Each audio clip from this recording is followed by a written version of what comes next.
نادي عليا مظهر العجائب تجده عونا لك في النوائب علي علي علي علي يا علي. مولا کائنات کی ذات جس طرح سے خدا اگر رحیم و کریم ہے تو قہار اور جبار بھی ہے، اگر منتقم ہے تو ستار بھی ہے، اگر عذاب دے گا تو معاف کرنے والا بھی ہے، اگر جہنم کے شعلوں کو بھڑکایا تو جنت کی بہتی نہروں کو بھی خلق کیا، اگر تپتے ہوئے صحراؤں کو خلق کیا تو خنک ٹھنڈے گلزاروں کو، چمنستانوں کو، باغوں کو خلق کیا.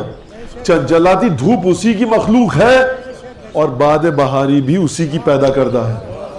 جس طرح سے مزاج الہی میں متضاد چیزیں جمع ہیں اسی طرح سے ذات علی ابن ابی طالب میں متضاد صفات جمع ہیں.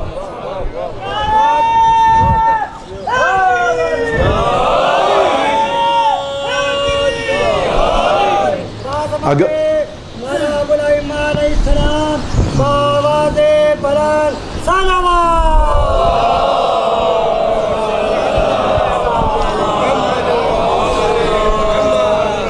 تو اگر خدا سمجھ میں نہ آئے یہ خدا جو رحیم و کریم ہے یہ عذاب کیسے کرے گا؟ اگر عذاب دے گا تو رحیم و کریم کیسے ہے؟ بھئی اس کے بندے کو دیکھ لو، اس کا یہ بندہ علی مرتضیٰ ہے، زندگی بھر یہودی کے باغ میں پانی دیتا آیا ہے. پانی کیسے دیتا تھا؟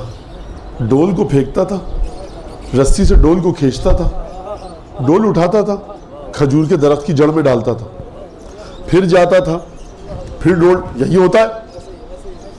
بجلی کی موٹر تو تھی نہیں، یا رٹ تو تھا نہیں جو ہمارے یہاں ہوتا ہے کہ جس کو بیل چلائے، کنویں سے پانی نکالا جاتا تھا اور بھی ڈالا جاتا تھا.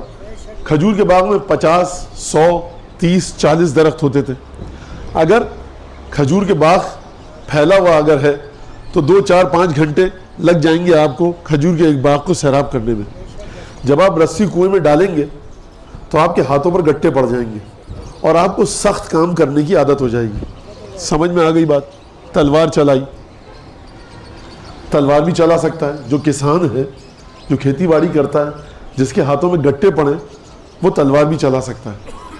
لیکن جب ہاتھ سخت ہو جائے رسی کھینچ کر ڈول کی، پھر وہ خوبصورت لکھائی لطیف و ظریف قلم کو پکڑ کے انجام نہیں دے سکتا.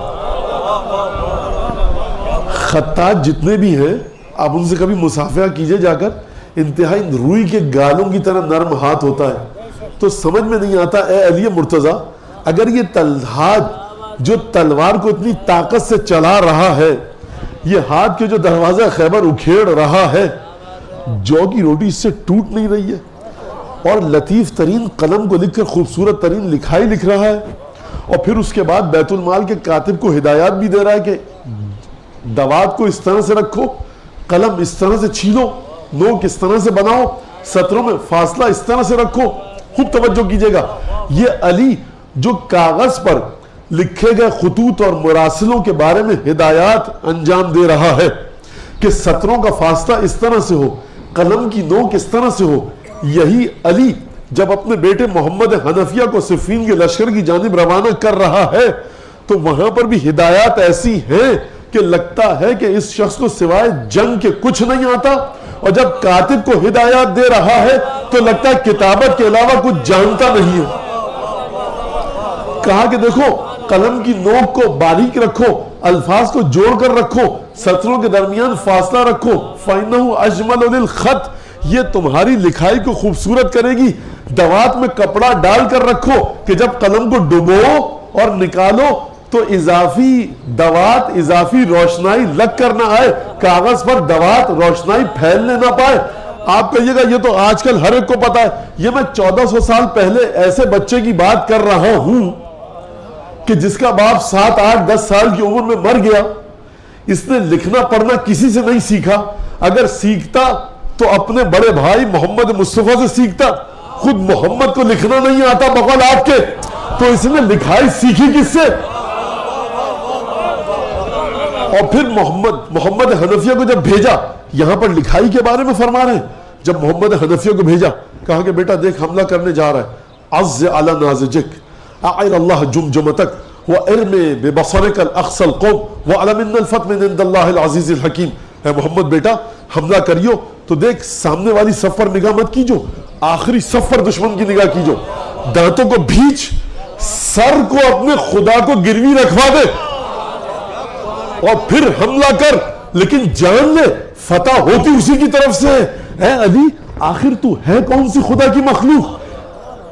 خطوط کی سطروں کے بارے میں بھی ہدایت اس طرح سے ہے میرے مولا تو دے رہا ہے، دشمن کی صفوں کے بارے میں بھی ہدایت دے رہا ہے۔ اے مولا کائنات اگر تو کاتب ہے تو فنون سپاہ گری کہاں سے آئے؟ اگر تو فنون سپاہ گری کا مالک ہے تو کاتب کیسے بنا؟ اور اے علی اگر تو کاتب ہے اور سپاہ گری کے فنون سے واقف ہے تو خطیب کیسے بنا؟ اور اے علی اگر تو خطیب بنا، خوب توجہ کیجئے گا، خطیب بنتا کیسے؟ بھائی میں اردو کیسے بول رہا ہوں، آپ اردو سمجھ کیسے رہے؟ آپ نے اپنے گھر میں، پاکستان کی قومی زبان ہے، میں نے اردو سیکھی کیسے؟ کسی ادارے میں جا کر نہیں سیکھی، گھر میں سیکھی، مادری زبان ہے، اسی لیے الفاظ خود بخود نکل رہے ہیں۔ ٹھیک ہے، اصحاب بیٹھے ہوئے، مولا کائنات بھی تشریف فرمائے، میں یہ ثابت کرنا چاہتا ہوں کہ علی اپنے ماحول کا پیدا کردہ وجود ہے ہی نہیں۔ کہا کہ اکثر دخلاً فی الکلام العرب، فی کلام العرب، سب سے زیادہ جو دخل رکھتا ہے کلام عرب میں وہ الف ہے۔ ولا یمکن، اور ممکن ہی نہیں ہے کہ کوئی مقرر، کوئی خطیب بغیر الف کے خطبہ دے۔ اچھا ناممکن ممکن اس کے سامنے بات کر رہے ہو جو ممکن کو ناممکن کر دے اور ناممکن کو ممکن کر دے۔ فقام خطیبا صلوات اللہ وسلامہ علیہ،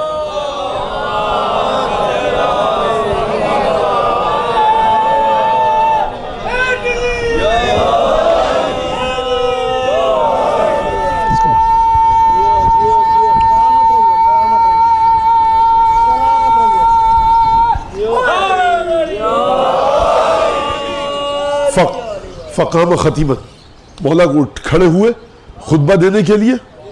حمدت من عظمت منتو وسبغت نعمتو وبلغت مشیتو ونفذت قضیتو، ایک دفعہ خطبہ دیا بغیر الف کے۔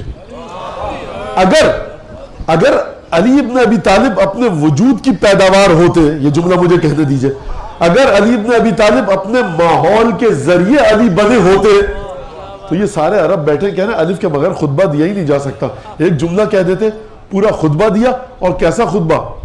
آڑا ترچا خطبہ نہیں دیا، فصاحت کا بھی معیار ہے وہ خطبہ، بلاغت کا بھی معیار ہے، اور مشکل ترین گفتگو کائنات میں کس پر ہے؟ وجود خدا پر ہے، صفات خدا پر ہے، بغیر الف کے دیا، فصاحت و بلاغت کے ساتھ دیا، ظاہری خوبصورتی بھی، باطنی خوبصورتی بھی، اور مضمون ذات الہی اور اس کی صفات۔